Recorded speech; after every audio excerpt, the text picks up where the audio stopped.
अगर आप बिटकॉइन यानी क्रिप्टो करेंसी में इन्वेस्ट कर रहे हैं तो आपको बता दूं कि अगर आपने पिछले 30 दिनों में इथीरियम में 1 लाख रुपए इन्वेस्ट किया होता तो आज वो 1.5 लाख रुपए हो गए होते। और वहीं अगर डोज कॉइन में 1 लाख किया होता तो आज वो 1.7 लाख हो गए होते। यानी 50% और 70% के रिटर्न्स। जितने रिटर्न्स हमें एफडी से 5 से 6 साल बाद मिलते हैं वो क्रिप्टो ने सिर्फ 1 महीने में दे दिए। मतलब क्रिप्टो ने प्रूव किया कि वो एक हाई पोटेंशियल एसेट क्लास है, तो फिर इसमें इन्वेस्ट करना चाहिए ना। लेकिन होल्ड ऑन, आपको एक और बात भी बता दूं कि कुछ दिन पहले ही इंडिया की one of the popular crypto app CoinDCX का सर्वर हैक हुआ, जिसमें अराउंड 370 करोड़ की करेंसी हैकर्स ने गायब कर दी। हालांकि CoinDCX ने किसी यूजर को नुकसान नहीं होने दिया और सारा लॉस खुद से ही कवर किया। इसके अलावा ये देखिए कुछ और साइबर अटैक्स की लिस्ट जो वर्ल्ड वाइड क्रिप्टो एप्स ने फेस किए पिछले 1 साल के अंदर, जिसमें इंडिया की एक और ऐप भी है WazirX, शायद आपने नाम सुना भी होगा, और इन्होंने अपने यूजर्स को पैसे भी नहीं लौटाए थे। सीधे सीधे बात यह है कि इन क्रिप्टो एप्स की सिक्योरिटी पर भरोसा नहीं किया जा सकता। लेकिन फिर भी डिसीजन आपका है, पर मैं आज आपको कुछ ऐसे फैक्ट्स, रिस्क और रियलिटी जरूर बताऊंगा क्रिप्टो के बारे में, जिससे शायद आप क्रिप्टो इन्वेस्टमेंट का डिसीजन अच्छे से ले पाएंगे। सबसे पहले जानते हैं कि क्रिप्टो इन्वेस्टिंग में इंडिया का यूथ इतना अट्रैक्ट क्यों हो रहा है। पहली वजह, हायर रिटर्न पोटेंशियल। क्रिप्टो ने हिस्टोरिकली सबसे ज्यादा रिटर्न्स दी हैं। बिटकॉइन जो 2010 में 1 रुपए के आसपास था, आज उसकी वैल्यू 1 करोड़ को टच कर गई है। डोज कॉइन ने भी 70 से 80% के रिटर्न सिर्फ 30 दिन में ही दे दिए। ऐसे रिटर्न्स ट्रेडिशनल एसेट्स जैसे स्टॉक मार्केट, रियल एस्टेट, इसमें मिलना इम्पॉसिबल है। तो ये एक्स्ट्रा ऑर्डिनरी रिटर्न्स भला किसको नहीं चाहिए, स्पेशली तब जब इंडिया के यूथ को रातों रात अमीर बनने का शौक चढ़ा हो।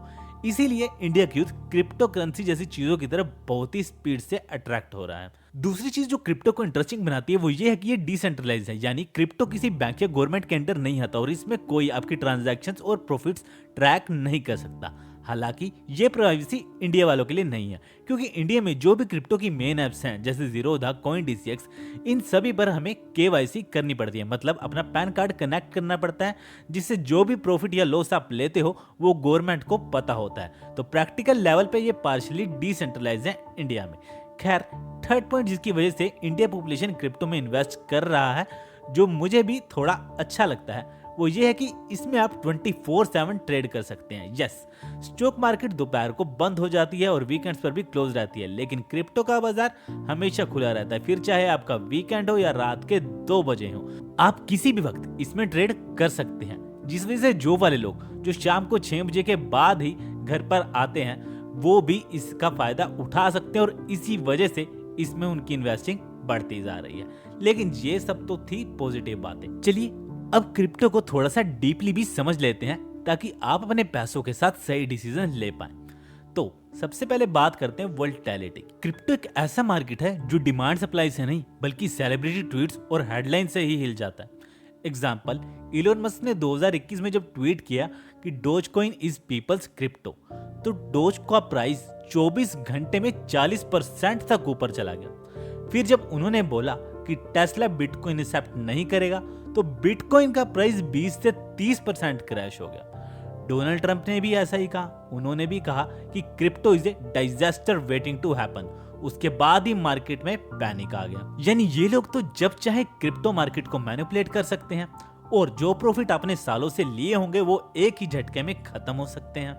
मतलब जब तक आपको इनके ट्वीट्स का नहीं पता तो आप तो लॉस में ही बैठे हो।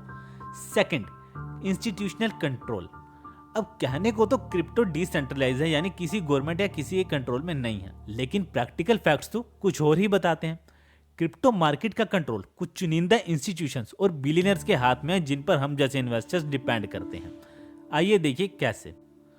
दुनिया में टोटल बिटकॉइन है 21 मिलियन, जिसमें से 9,68,000 यानी 5% ऑफ टोटल सप्लाई बिटकॉइन की सतोशी नाकामोटो ओन करते हैं, जो कि बिटकॉइन के फाउंडर हैं और जिनका काफी सालों से कोई अता पता ही नहीं है कि कहाँ है। इसके बाद है माइक्रो स्ट्रेटेजी, जो कि 4.5 से 5.5 लाख बिटकॉइन ओन करती है, यानी 2 से 3%। इसके बाद ब्लैक रॉक भी $80 बिलियन इन्वेस्ट करके बैठी है बिटकॉइन के अंदर।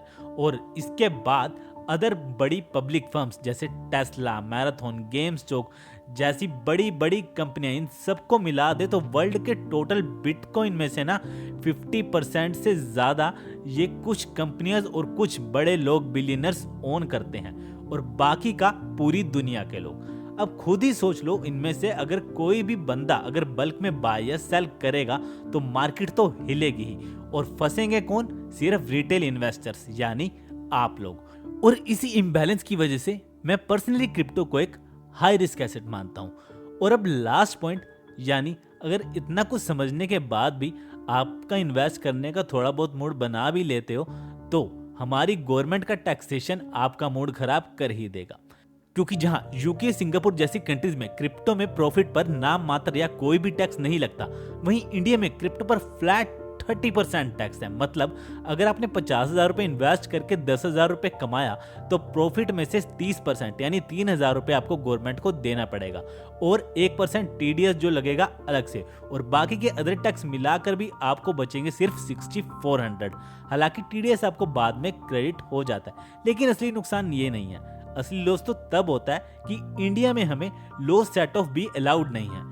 मतलब अगर आप स्टॉक्स ट्रेडिंग की बात करें तो मान लो आपने पिछले 6 महीने 50,000 का प्रॉफिट किया, लेकिन नेक्स्ट 6 मंथ में 50,000 का लॉस भी हो गया, तो मतलब पूरे फाइनेंशियल ईयर में अगर देखा जाए तो आपको ना लॉस हुआ और ना प्रॉफिट, तो इस पर आपको कोई भी टैक्स नहीं लगेगा। लेकिन क्रिप्टो में ऐसा नहीं है। क्रिप्टो की बात करें तो मान लीजिए अगर आपने इसमें फाइनेंशियल ईयर के फर्स्ट 6 मंथ्स में 1 लाख का प्रॉफिट लिया और नेक्स्ट 6 मंथ में 1 लाख का लॉस भी ले लिया, यानी पैसा बराबर, नो प्रॉफिट नो लॉस।